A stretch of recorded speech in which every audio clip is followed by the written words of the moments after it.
You see, nagalit yung ating Pangulong Bongbong Marcos. Halos lahat mga kababayan nang pinuntahan niya for the past several days. Mula nang siya magpa-presscon at ilunsad yung isumbong sa Pangulo. Palpak, defective yung mga pinagawang flood control projects. Malamang ito, mga kababayan sa Bulacan, yung kontraktor dito, donor din sa mga senador o congressman o iba pang mga opisyal during the past election. O diba? Sigurado, sa mga susunod mga kababayan na araw, lilitaw ang pangalan ng construction company.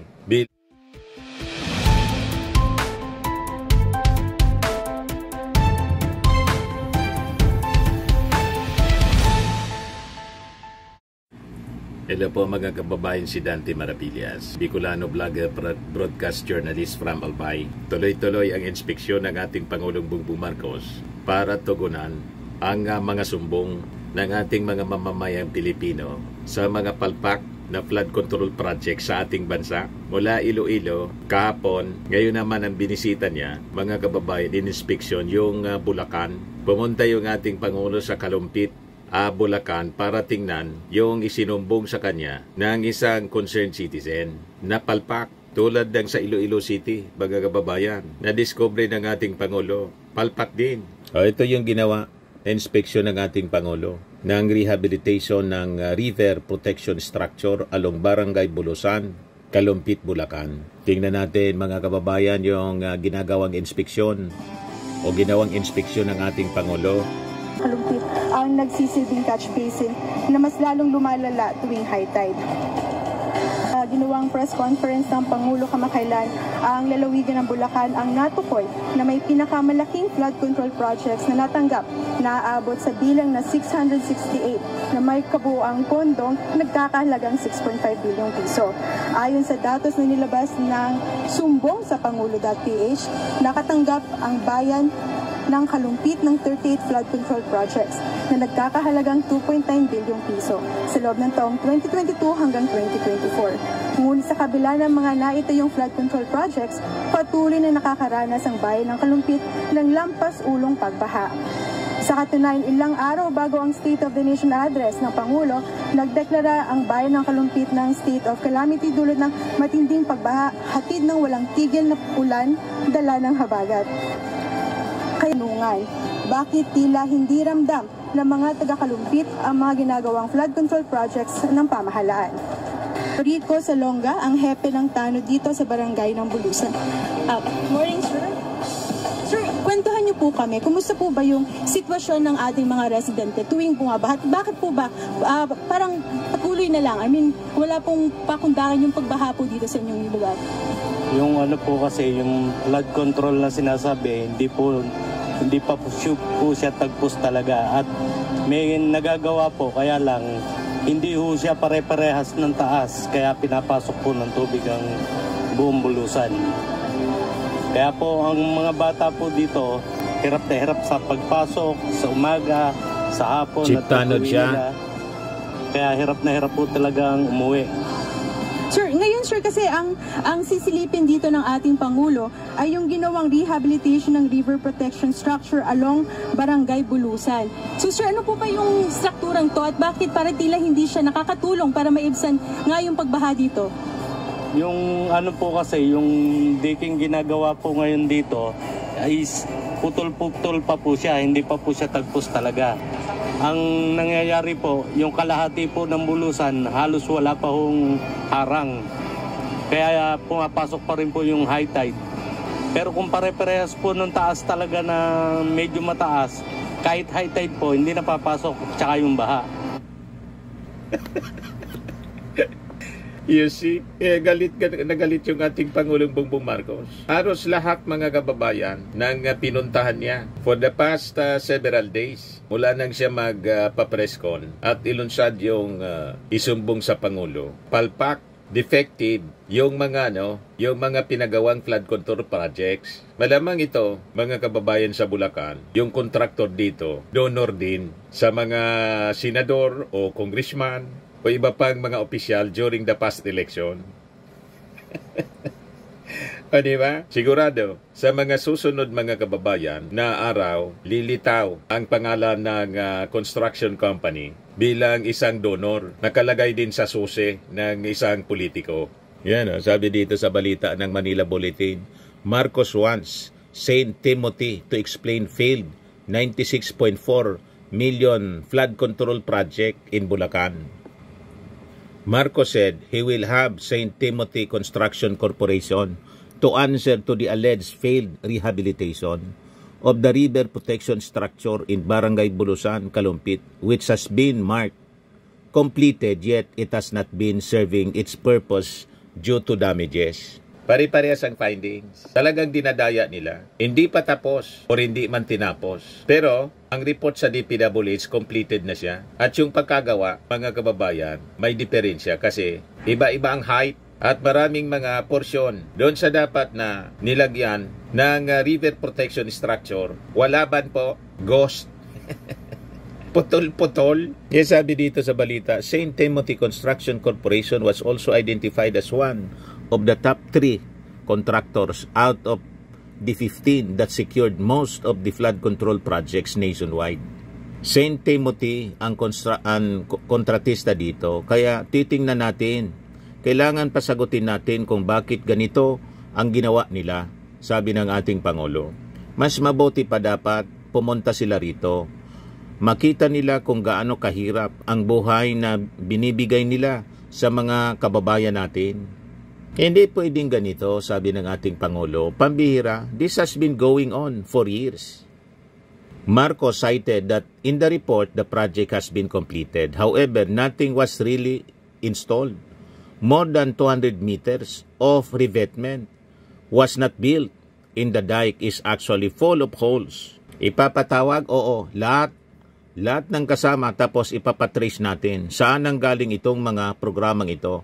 Saan napunta ang pondo? Bakit ganito ang nangyari?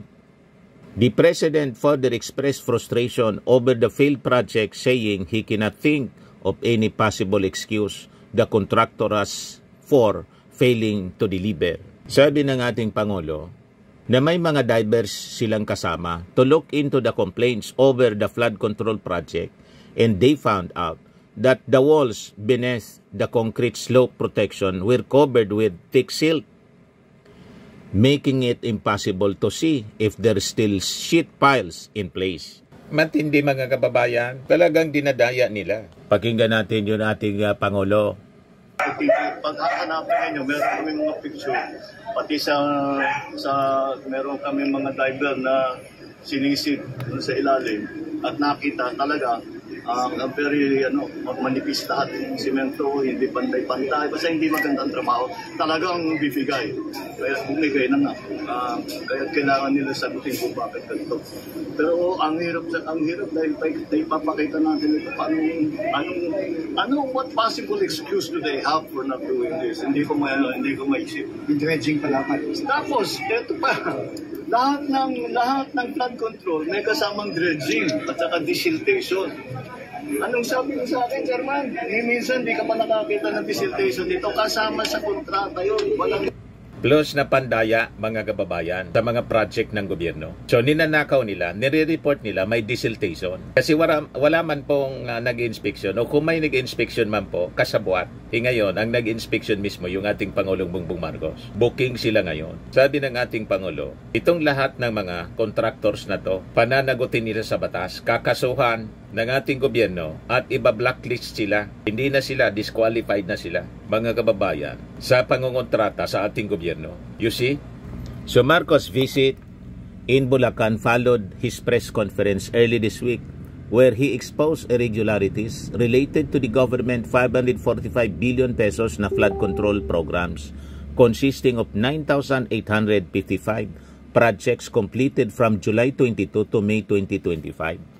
Bulacan reportedly has the most flood control projects with 668 projects worth about 65 billion pesos, even though the province is not listed among official flood control areas. So, booking kayo ngayon. Kala ninyo, hindi pupunta ng ating Pangulo mismo? Medyo kahit paano makakaano yung mga tao dito. Namamasahe po ang tao dito halos doble. Sumasakay pa ng bangka, sumasakay pa ng tricycle sa highway. Kaya nangyayari halos doble, pati mga estudyante nahirapan. So, nananawagan po kami na sana lahat po ng dike is magkapare-parehas ng taas para maibsan po yung pagpasok ng high tide. Kaya napakahirap po talaga. Hindi pare-parehas yung taas. May mataas, may mababa. Talagang tinitipid nila, dinadaya nila pati yung design. Dapat, pare-parehas dapat ang taas. Dinaya nila pati yung height ng nilagay na istruktura, mga kababayan. Sigurado, pati sa ilalim, may problema yon. Pinalangoy ng, pina-inspect ng ating Pangulong Bongbong Marcos sa mga divers. Yan may mga kasamang divers yung ating Pangulo. Ayan pala yung mamaya, basahin natin yan. May sulat. Yan mga divers. Talagang desidido yung ating Pangulo na ayusin. Ito po yung sulat. Ako po tinatpad yung pangalan. May-ari ng lupa na natapatan ng sirang dike. Ako ay naghihingi ng tulong na maayos po ang dike sa likod ng bahay ko. Ang pagkakaunawa ko po kasi na yung dike na yan ay mahina at maliit po ang mga bakal na ibinaon sa kahabaan ng ginawa na dike. Ampaw po ang pagkagawa ng dike. Ang hado po ng simento niyan ay 15 sakos ng graba at 15 sakos ng buhangin at 2 sako ng simento. 2 sako lang ng simento ang timpla ng buhos na ginawa nila dyan. Talagang matitibag po. 15 tapos 2 na simento. Ampaw, mga kababayan. Kunting tama, mga kababayan, ng kung anong bagay. Kahoy na inanod, tumama doon sa simento. Malamang sa malabang tibag. Bakit ganun ginagawa nila? Siyempre, para malaki yung kita. At pag nasira, another budget po. Ganun sila. Kaswapang, mga kababayan. Ganun nila dinadaya ang mga proyekto ng gobyerno. Kaya ang dali masira at naglalagay pa sa peligro sa mga residente sa paligid. Sa bakal naman po na binaon dyan ay 5 piraso, 10 feet. Tapos, lalagyan ng 1 o 2 na 20 feet na bakal. Wala pa pong 1 taon. Nasabi ko na po sa mga nag-inspeksyon dyan na marami na pong bitak-bitak ang dike, pero walang naging aksyon. Kaya makikita po ninyo na madami na pong ampaw na dike sa kahabaan na nagawa sa flood control. Kaya minabuti ko na po na magpatambak sa tapat ng aking bahay dahil alam ko po na mahina ang gawa ng dike. Kung di ko po nagawa na patambakan po yan, baka tuluyan na po na pumasok ang tubig sa ilog. Pumasok ang tubig ilog sa bahay ko. Alam na po ng DPWH yan, nakita na po nila, nasira na po yan, pero walang aksyon na ginawa. Sana po ay maayos ang mga nasirang dike dito sa amin. Mahal na Pangulo, hinihingi ko po ang tulong ninyo. May PS pa, paabo lang po, PBBM. Sa iba pong mga kontraktor, sabi sa amin ng mga kapitbahay ko, yung iba pong bahagi ng dike ay ang tambak na nilagay ay water lily lang. Water lily lang po. Kaya pag nabulok po yon, sure na magiging ampaw ang dike. Salamat po. Ang baha po dito sa amin ay tumatagal ng 1 hanggang sa 3 or 4 na buwan bago mawala ang tubig sa mga bahay sa buong Frances. Kung malalakyan po ang prinsa ng bukid ay sasabay na po ito sa liit ng tubig sa ilog ng Bulacan at Pampanga River. Sana po ay mapansin po. Salamat. Di ba? Effective mga kababayan, yung ginawa ng ating Pangulo na naglagay ng sumbungan sa Pangulo. More than 1,000 agad in 2 days yung nagsumbong sa ating Pangulo. At isa na po ito sa nagsumbong. Kaya agad-agad na pinuntahan ng ating Pangulo yung lugar. Yun na po yung nadiskubre. Sabi ng ating Pangulo, dapat pumunta sila rito para makita nila kung gaano kahirap ang buhay na binigay nila sa mga kababayan natin. Yan report po ng News 5. Bakit ganito yung ginawa nila? Pasasagutin ni Presidente Bongbong Marcos ang St. Timothy Construction Corporation na nasa likod ng palpak o manong rehabilitasyon ng river protection structure sa Barangay Bulusan sa Kalumpit, Bulacan na may project cost na 96.4 million pesos. Matatanda ang ikatlo ito sa 15 kontratistang pinangalanan ng Pangulo na may pinakang maraming flood control projects mula July 2022 hanggang May 2025. Pagmamay-ari ito ng pamilya ni Sara Diskaya na tumakbong mayor sa Pasig City nitong 2025 midterm elections. Kalaban ni Vico Soto. At may project, yung in-inspection doon sa Iloilo, sa kanya rin yun. You see? Sabi ni Mayor Vico Soto, unti-unti nang nalalaman ng taong bayan ang buong katotohanan sa kaugnayan ng mga Diskaya sa manumalyang flood control projects. Yan po si Diskaya, Sara Diskaya, naging kalaban sa politika, mga kababayan ni Vico Soto. Dating mahirap din pala to, naging bilyonaryo na ngayon. Balikan natin yung inspeksyon ng ating Pangulo. Ang mga tao po dito talagang halos na dodoble yung mga gastusin nila. Kaya hindi na siya, yung mga tao, pagpunta lang ng palengke, halos 50 sa bangka, tapos 50 sa tricycle. Nagbabangka na pala. 100 pesos na po yun. Tapos pagbalik pa po niya, another 100 pesos po ulit. Kaya kumbaga sa doon pa lang 200. Yung pambilin nilang pagkain, dapat madadagdag na yun. Kaya nga po, ang nananawagan kami, na sana mapagpare-parehas po ang riprapping at matapos na po sana para mawala na po kami ng problema dito sa Bulusan. Maraming po salamat. Ang flood control projects dito sa Bulusan ay binuo noong 2022 na natapos noong 2023. Pero kung mapapansin natin, hindi tuloy-tuloy yung ginawang structure ng flood control projects dito, kundi putol-putol po siya. Putol-putol siya. So, yan ang dahilan kung bakit patuloy pa rin pumapasok ang baha dito. So, putol siya, wala na dito. Walang silbi yung mga itinayo nilang flood control projects. Putol-putol, hindi tapos, pero yun, reported ng tapos. Ay malaki yung gastos ng ating pamahalaan. Kita ninyo? Grabing pangdadaya, mga kababayan ng construction company ni Diskaya. Papanagutin siya ng ating Pangulo. Patuloy na tinitingnan ng Pangulo ang naputol na hanggang dito lang. Protective structure along Barangay Bulusan. Ito po ay nagkakahalagang 96.4 milyong piso. Pero sa nakikita natin ng ating Pangulo, hindi naging kompleto. Ito po ay nagkakahalagang 96.4 milyong piso. Pero sa nakikita natin ng ating Pangulo, hindi naging kompleto ang naging estruktura. At dahil nga po, putol-putol ang ginawang structure ng St. Timothy Construction Corporation, pumapasok pa rin yung tubig baha. Lalo na sabi ni Sir na hanggang dito lang. Wala na dyan. Madaling pumapasok ang tubig. Ito yung ating Pangulo dito. Putol na.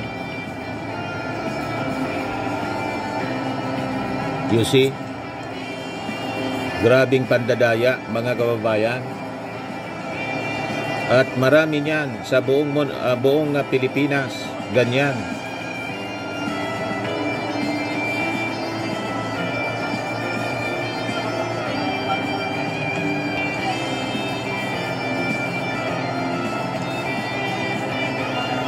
Natin dun sa ginawang press conference ng Pangulo, meron ding mga proyekto doon ang halos magkakaparehas ang funding cost.